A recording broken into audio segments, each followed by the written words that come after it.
Arkadaşlarım hoş geldiniz, sefalar getirdiniz. Yeni bir günden, yeni bir videodan herkese selam olsun. Bir güne daha başladık. Kendime kahvaltı hazırlıyorum. Çocuklarım dışarıda. Günlük rutinlerimiz biliyorsunuz. Şu sütü bir soyabilirsem. Ucunu da aldı gitti. Neyse bakalım. Güzel bir kahvaltılık hazırlayacağım kendime. Pratik olandan. Ya tek başına olunca hiç yemek falan yenmiyor arkadaşlar. Akşam kızlar da diyor. Arzu'ya kahvaltıya gittim ya geçen gün. Denizciğim sen hiçbir şey yemiyorsun diyor. Hani midem birazcık küçülmüş sanki. Şey yapamıyorum arkadaşlar. Yalnız olunca yenmiyor yani. Bu yeterli olur. Tamam.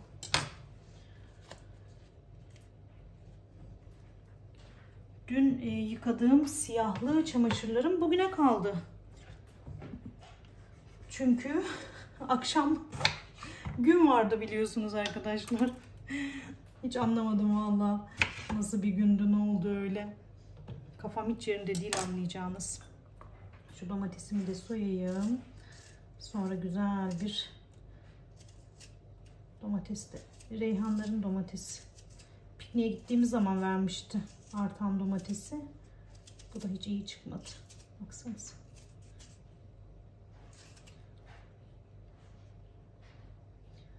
Neyse.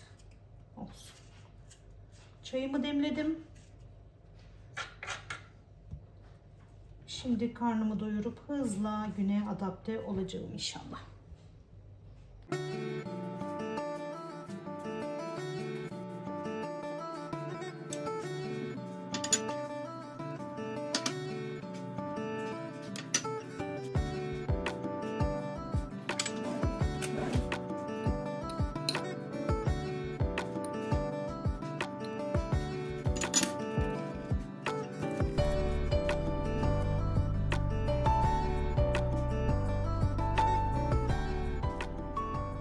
Böyle kahvaltılığımı hazırladım. Normalde fırında pişiriliyor ama böyle airfryer'da pişireceğim arkadaşlar.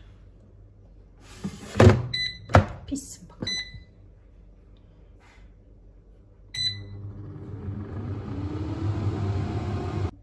Tuz koymayı unutmuştum. Hemen üstüne ekledim. Şimdi pişsin. Tatam. Şöyle göstereyim. Aslında bu tarif arkadaşlarım fırında yapılıyor. Ben airfryer'da yaptım. Birazcık da böyle alttan pişmesi için ocağa koydum. Nasıl güzel görünüyor baksanıza.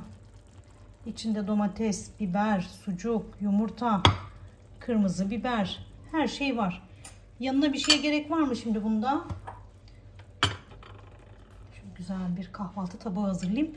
Zeytin olabilir.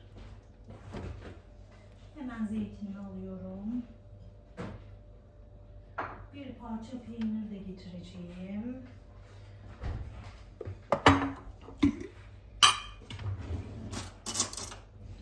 Bu sefer 3 zeytin koyacağım.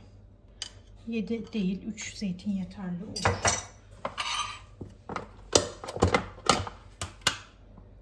İki parça da beyaz peynir. Kahvaltım hazır. Çayımı da doldururum.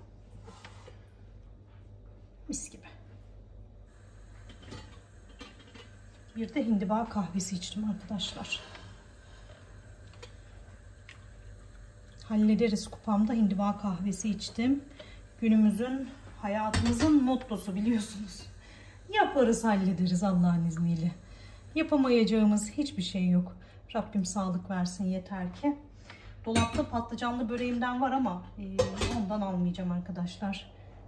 Bu benim için yeterli olacaktır. Tek başına yemek yenmiyor. Gerçekten zorlanıyorum böyle yemek yemekte bazen. O zaman bana afiyet olsun. Allah bin bereket versin. Allah'ım sofralarımızdan bereketi eksik etmesin inşallah. Hanemizden de sağlığı eksik etmesin. Hadi bana afiyet olsun. Yeliz bacınız yine mutfağa köşesine geçti. Gördüğünüz gibi elinde malzemeleri. Vallahi çocuğuma sözüm vardı. Ne yalan söyleyeyim Canerciğime. Uzun zamandır yapacağım oğlum, yapacağım oğlum, yapacağım oğlum, yapacağım oğlum derken yapamadım. Çiğ köfte sözüm var arkadaşlar çocuğuma. O sözümü yerine getirmek için harekete geçiyorum şimdi. Daha fazla ertelemek istemiyorum minnoşumu. Bir poşet alıp geliyorum hemen. Soğanımı soyayım. Sizinle de konuşayım. Bir hal hatır sorayım. Güzel arkadaşlarım, nasılsınız? İyi misiniz? İnşallah iyisinizdir. İnşallah her şey yolundadır. Her şey gönlünüze göre oluyordur. Beni soracak olursanız şükürler olsun. İyiyiz. Allah'ım bundan kötüye düşürmesin. Hiç kimse, hiçbirimizi. Tıngır mıngır gidiyoruz işte. Şimdi canlarım şu soğanı soyayım. Bulgurumu ayarladım. Ocağa gördüğünüz gibi cezveyle su koydum. Şok marketten aldığım soğanlar da çok güzel çıkmadı. Ucuz etin yahnisi deniyor ya, hani böyle bir şey ucuzsa onda bir şey aramak lazım herhalde. Çok da öyle şey olmadı yani. Böyle içi birazcık geçmeye başlamış diyeyim. Şimdi soğanımı ayarladım. Sarımsağımı soyayım. Az malzemeli arkadaşlar. Kolay bir çiğ köfte yapacağız. Robotta yapacağız. Mutfak robotunda yapacağız. Bulgur, yağ, su, işte sarımsak, soğan, limon. Sonra baharatlarımı ayarlamam lazım. Isotunu falan. Nar ekşim yok evde. Artık nar ekşisini bir sonrakinde eklerim. Başka neyim var? Tuzum var. Ayarladım işte. Malzemeleri ayarladım. Yemek kanalına çeker miyim bunu bilmiyorum. Çekebilirim. Yapalım bakalım bir şeyler arkadaşlar. Şu vermiş olduğum sözü tutayım. En sevmediğim şeydir verilmiş olan sözlerin tutulmaması. Ben de böyle elimden geldiğince hani tutmaya çalışırım. Yani böyle ahlaklı olmak lazım. Söz ağızdan çıkıyor. Tutmak lazım. Güzel arkadaşlarım. Hemen ayarlayayım. Sizinle beraber şöyle güzel bir çiğ köfte yapalım. Limonumu da yıkayayım. Ondan sonra bir listeye de bir bakayım, eksiğim var mı, baharatlarımı ayarlayacağım dediğim gibi. Hadi devam edelim. Şöyle mutfak robotumu çıkardım arkadaşlar. Bulguru alıyorum. Sonra üstüne kaynar suyumu döküyorum. Biraz bekliyorum bulgurların şişmesi için. Şöyle soğanımızı atalım. 2 diş sarımsağımızı atalım. Üstüne sumak,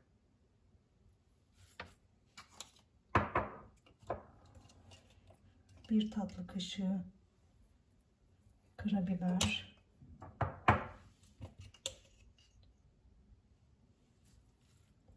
isot,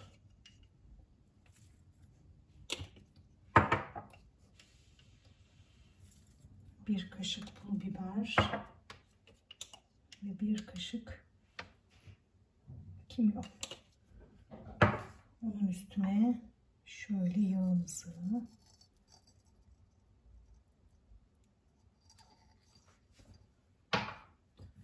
onun üstüne tuzumuzu,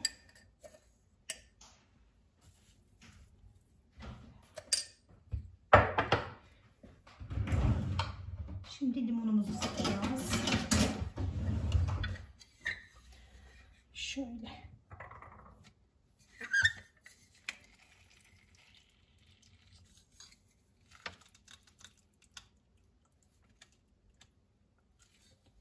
Yarım limon sıktım.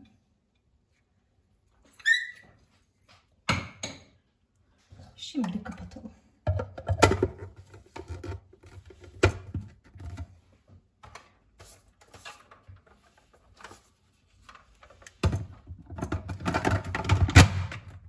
Robotumuzun motorunu takalım gövdesine ve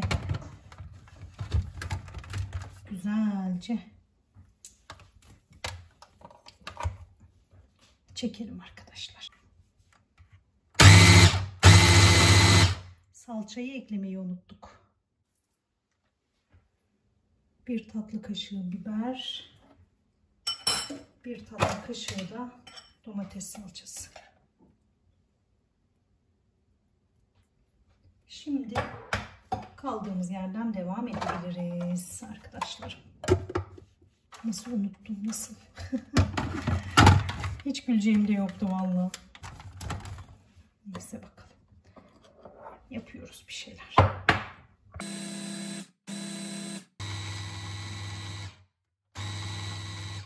Şöyle kapağını açtım. Kenarlarda kalan kısmı da şöyle bir ortaya alayım arkadaşlar. Ondan sonra çekmeye devam edeceğim. Ama dediğim gibi böyle sürekli kullanmayacağız. Ara ara kullanıp durduracağız. Kullanıp durduracağız. Sonuç çok güzel olacak. Nasıl unuttum salçayı ya? Hep böyle tarif çekerken bir heyecan oluyor. Yani bütün malzemeleri hazırlamam lazımdı. Hazırladım aslında da işte salçaları çıkarmamışım. Oluyor bir şeyler, olsun.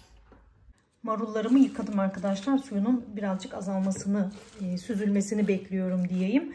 Aslında böyle süzgecim var. Neydi o? Sebze süzgeci.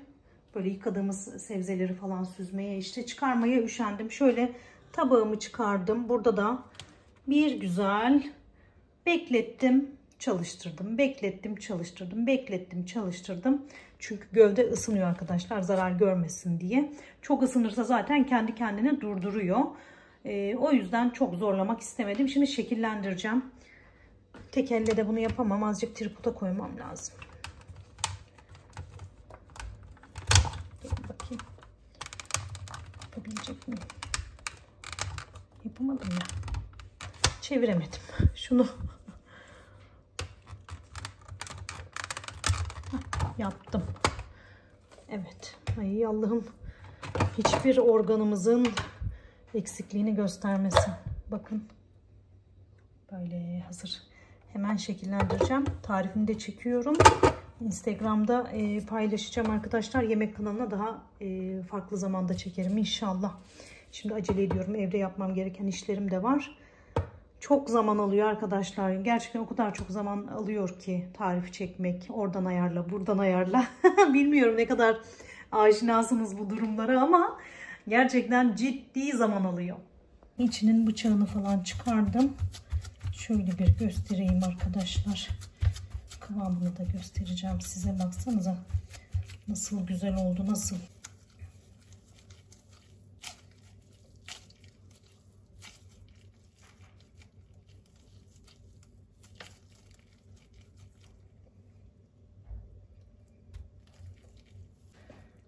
Bakın nasıl güzel görünüyor. Mis gibi mis. Kıvamına bakın.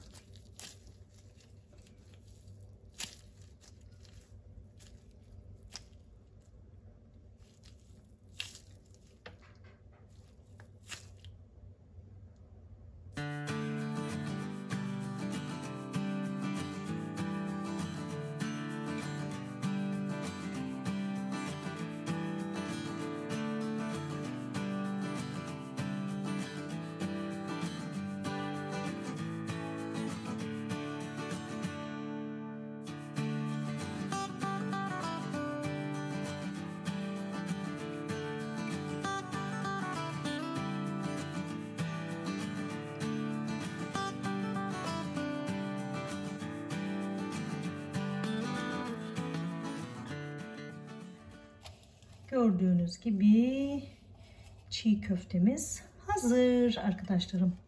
Robotta kolayca yaptık. Üzerine de bir iki tane limon koyalım. Şöyle görsel bir güzellik yapalım. Mis gibi oldu, mis gibi vallahi. Evin bu taraflarına hiç uğrayamadan akşam oldu arkadaşlar. Güneş batmaya başladı. Saat 6'yı geçti. Valla hiç buralarda bir şey yapamadım. Koltukların tüyü, tozu, her şeyi duruyor vallahi. Saçlar duruyor koltukta. Oy! Ama bir çeşit daha yaptım arkadaşlarım. Bugün çocuklarımın gönlünü yapmaya uğraşıyorum. Her gün çocuklarımızın, sevdiklerimizin gönlünü yapmaya uğraşıyoruz da bugün ekstradan Cansu'ya da kabak pişiriyorum arkadaşlar. Caner'e çiğ köftesini yaptım. Cansu için de kabak yemeği koydum ocağa arkadaşlarım. Böyle kabak diplesi gibi düşünebilirsiniz. Soğanla domatesi kavurdum. Bazen yanlış mı söylüyorum acaba diye çok şeyde kalıyorum. Soğanımı, domatesimi kavurdum. Salça eklemedim, böyle domatesin rengiyle olsun istedim. Üzerine küp küp doğradığım kabaklar, onun üzerine sarımsaklar, onun üzerine karabiber, tuz. Birazcık böyle kavurdum, azıcık su ekledim. Onun üzerine de basmati pirincimi döktüm arkadaşlar. Şimdi küçük göze aldım. O orada pişe dursun. Ben şimdi nereye koşturayım arkadaşlarım? Üzerimde bir yük. Ne o yük biliyor musunuz? Kiler dolabım. Kiler dolabım çok dağıldı. Kiler dolabım efsane dağıldı. Hatta kelebekler uçmaya başladı. Bir şey güvelenmiş. Ne olduğunu bilmiyorum. Bir elden geçirmem lazım. Akşama misafirim gelecek. Çiğ köfte yemeye gelecek. Çiğ köfteyi çok seven biri. Instagram'da paylaştım böyle. Biliyorsunuz hani yaptığım her şeyi Instagram'da paylaşıyorum. Instagram'dan takip eden arkadaşlarım. Yeliz'in günlüğü etmiyorsanız buyurun gelin. Yeliz bacınıza orada da destek olabilirsiniz. Videolarımı beğenebilirsiniz. Tariflerimi kaydedebilirsiniz. Yemek kanalında bulamadıklarınız, işte şu an yemek kanalı yok. Orada da çok rahat bulabilirsiniz arkadaşlar. Oraya da beklerim. Buyurun gelin. Ondan sonra çiğ köfteyi paylaştım. Canım Beyzacığım da Yeliz'cim bana mı yaptın yoksa diyor. Cansu'nun arkadaşı ama Yeliz'cim diyor bana. Öyle konuşuyoruz işte. Anlarsınız siz. Sizin hani böyle çocuklarınızın arkadaşları falan da öyledir. Aranızdaki o samimiyetten kaynaklanan, hani bu kesinlikle saygısızlık değil. Yeliz'cim bana mı yaptın yoksa yazmış. Gelirsen neden olmasın Beyzacığım dedim ben de. Ondan sonra tamam gelirim falan diye işte konuştuk öyle. Şimdi benim canım günlerdir şeyde çekiyor arkadaşlar. Böyle dereotlu, havuçlu, kırmızı biberli, kolay, pratik poğaça çekiyor. Ne yapsam? Ne yapsam? Banyom temizlenecek arkadaşlar. Yalan yok. Banyomu dün süpürdüm, öylece kaldı. Yemek pişiyor. Dereotlu, işte sebzeli poğaçayı yapasım var. Evimin içinde hiçbir şey yapamadım. Katlanacak çamaşırlarım var. Dünkü çamaşırlar bugüne kaldı. Dün birdenbire gün çıktı. Birdenbire. Ay hala gülüyorum aklıma geldikçe. Ben hani ne oldu bana ya? Bir afalladım ben dün. Tersim döndü yani. Gerçekten tersim döndü. Konuşurken falan da böyle. Kafam zaten dolu benim arkadaşlar. Bir gün konuşacağım sizle de. İşte bekliyorum. Azıcık daha bekliyorum. Kafam çok dolu yani, çok düşünüyorum. Çok araştırıyorum. Bir şeyler her neyse. Ben şimdi Bismillah diyeyim kalkayım. Allah diyen kul yarı yolda kalmaz. Bismillah dedik mi işimizin başına Bismillahirrahmanirrahim'i getirdik mi o iş su gibi akar gider. Haydi bir düşüneyim, ben azıcık mutfağa doğru giderken bir düşüneyim. Canım çekiyor gerçekten. Havuç rendelenecek, biber doğranacak, dereotu doğranacak. Ondan sonra yoğurduydu, işte unuydu, kabartma tozuydu, yumurtasıydı, yağıydı, onlar ayarlanacak. Mutfağı toplamadan mutfak bir kere daha dağılacak oluyor böyle. Olsun bakalım, azıcık bir toparlayayım. Önceliği neye vermem gerekiyor onu bir bakayım. Kiler dolabı üstüme gerçekten yük. Oradaki pasta malzemelerimi falan da ayrı bir tarafa alasım var. Yapacağım. Haydi gidelim yapalım. Şu davlumbazı kapatalım. Sesi çok gürültülü çünkü. Burada böyle kabak yemeğim arkadaşlar. Güzelce pişsin. Üstüne dereotu serpiştireceğim. Yaparsam poğaçaya da kullanacağım dereotu. Maydanoz da yakışır. Dereotu da çok yakışır. Kabakla dereotu güzel oluyor. Seviyorum ben de. O pişe dursun. Ben de işlerime bir koyulayım.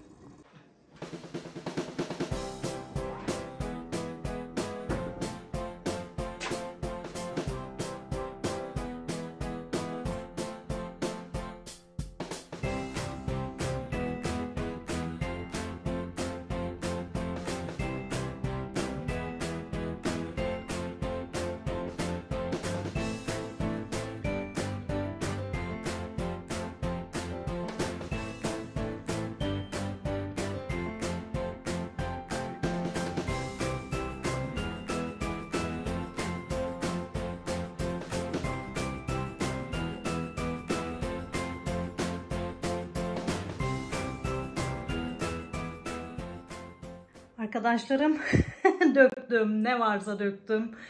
Yani gerçekten evimin dağınıklığı beni o kadar bunaltıyor ki. Dolap içlerinin düzensizliği beni o kadar bunaltıyor ki. Biliyorsunuz beraber yaşadık bu yaz. Mayıs ayından beri neler yaşadığımızı biliyorsunuz. Allah rahmet eylesin. Kayınvalidemi kaybettik. Hastanelere düştü. 1 ay hastane süreci oldu. Sonra cenaze süreci, yaz süreci işte. Oy oy hangi birini anlatayım. Sonra babamın rahatsızlanması, babamın hastane süreci, hastaneler, palyatifler, tıp fakülteleri. O acılar, o üzüntüler, o sıkıntılar. Eve ben hep biliyorsunuz misafir gibi geldim gittim. Çocuklarım idare etti. Ali idare etti. Ellerine geçeni koydular istedikleri yere. Hiç önemli değil. Toplarız. Allah can sağlığı versin yeter ki. Gerçekten yani bu sene bizim için çok zor geçti. Döktüm şöyle güzelce. Neyin güvelendiğini bilmiyorum arkadaşlar. Şimdi şu bakliyatlarımı falan da bir elden geçireceğim tabii. Hiç bakliyatım kalmamış benim arkadaşlar. Ne bir kuru fasulyem var ne bir nohutum var diyeceğim de şu nohut var. Geçen de aldım nohutu, onu haşladım, dondurucuya attım. Mercimeğim yok. Doğru düzgün bulgurum yok. Pirincim var. Bir ayarlayacağım. Kuru fasulye varmış kız burada. Yalancı düştüm kendi kendime. Görmedim bacılarım. Azıcık bu kadar kuru fasulyem var işte. Bir bakayım. Neyim var neyim yok. Bütün bakliyat kaplarım boş. En azından neyi alacağımı bilirim. Neyi almam gerektiğini bilirim. Bir liste yaparım belki. Baksanıza kuru patlıcan bile alıp koymuşum. İşte elimize geçeni ortalıktan kaldıralım diye hızlıca yapıyoruz bir şeyler. Ben yapmazsam çocuklarım yapıyor. Çocuklarım yapmazsa Ali yapıyor. Böyle geçirdik işte yazı. Şurayı bir sileyim ben arkadaşlarım. Tozlanmış bayağı da, baksanıza çay falan koyuyorum ya buraya. Tozlanmış. Şunları almadım. Şöyle altına alıveririm dedim. Bir daha indirmeyeyim dedim arkadaşlar. Bakın pul biberim de varmış. Biberimiz yok diye biber aldık. İşte. Kenarı böyle güzel takip etmek lazım. Geçen seneden kuşburnu marmelatı yapmıştık. O da duruyor böyle. Kapağı gayet güzel, vakumlu. Şuraları bir halledeyim. Bu neymiş? File badem. O da dursun. Pasta malzemelerimi ayrı bir yere alacağım da. Şuraları bir halledeyim ben bacılarım. Yerleştireyim hızlıca. Misafirim de gelecek, fazlaca oyalanmayayım. Şuraları bir halledeyim. Evet, süpürgemi aldım geldim. Süpürgemi aldım geldim. Hep K diyorum arkadaşlar. Süpürge diyorum konuşurken. Niye öyle oluyor bilmiyorum. Şu düzene bir bakın. Oldu. Maşallah din Yeliz bacınıza. Yaptım, hallettim arkadaşlar. Önceki halimden iyi oldu yani en azından. Şu şeyleri kaldıracaktım oradan da.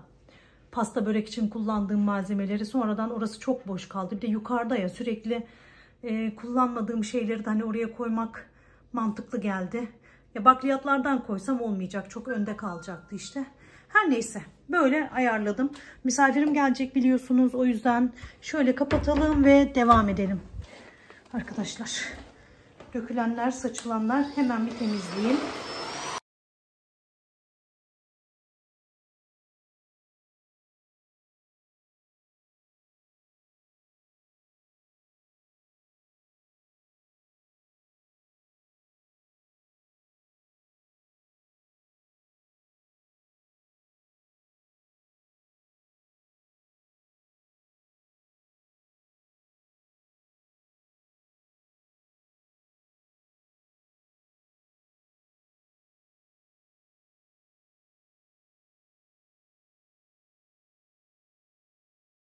Yeliz bacınız düzeneyi kurdu.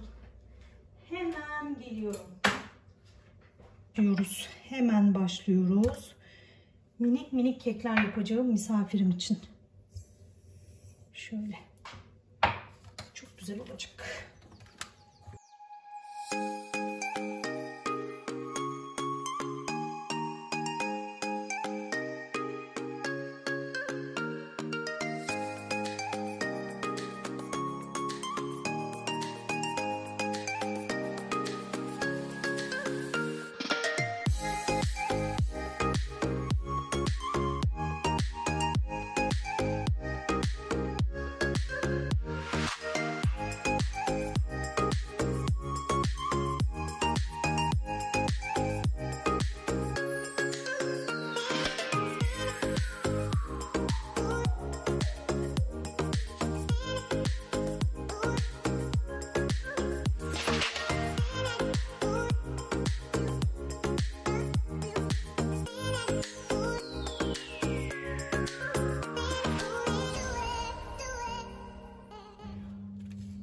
kenarlarını bir spatula ile alayım.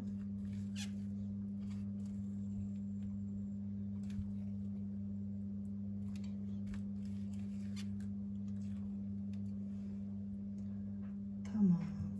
Hadi bakalım.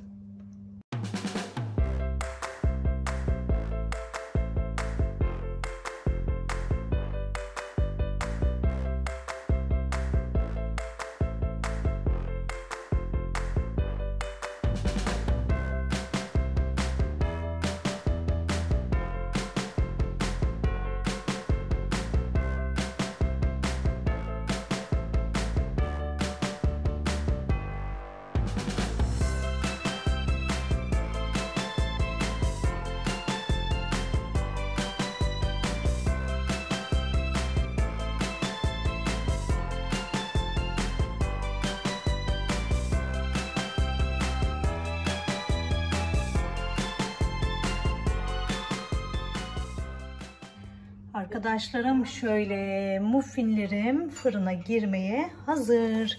Bakalım sonuç nasıl olacak. Hemen atalım. Bir güzel pişirelim.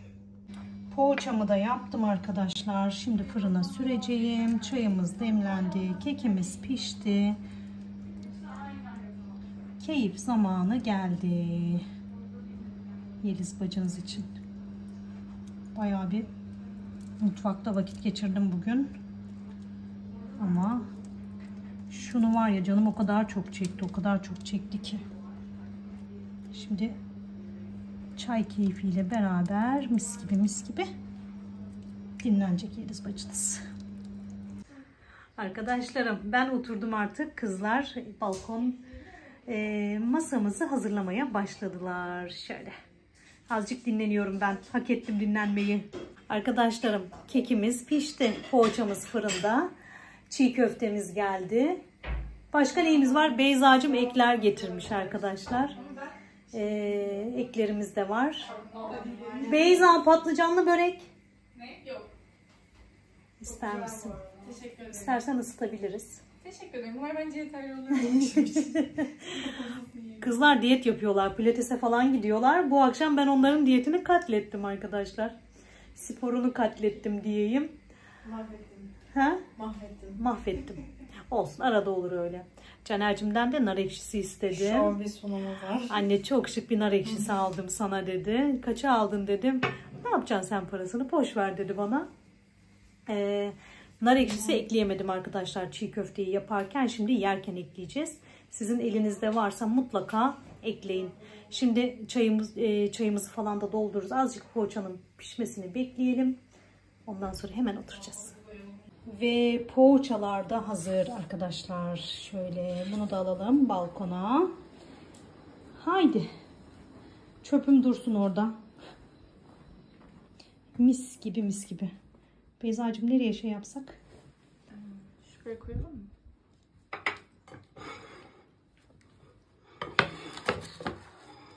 Evet. Masamız hazır. Çaylarımız da gelecek şimdi. O zaman bize afiyet olsun.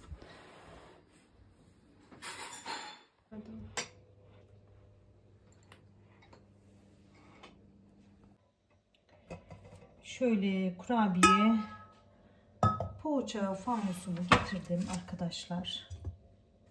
İçerisine sebzeli poğaçalarımı alıyorum.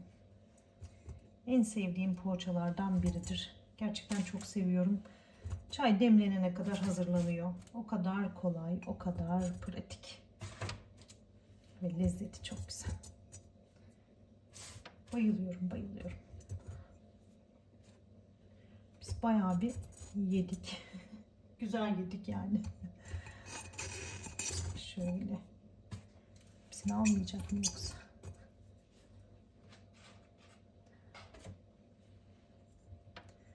İnşallah alır. Tamam.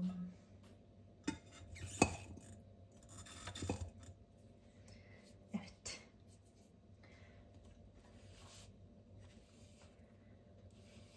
Böyle dursun bakalım. Birazcık daha düzenleme yaparım. Ben onu sıkıştırırım, ayarlarım.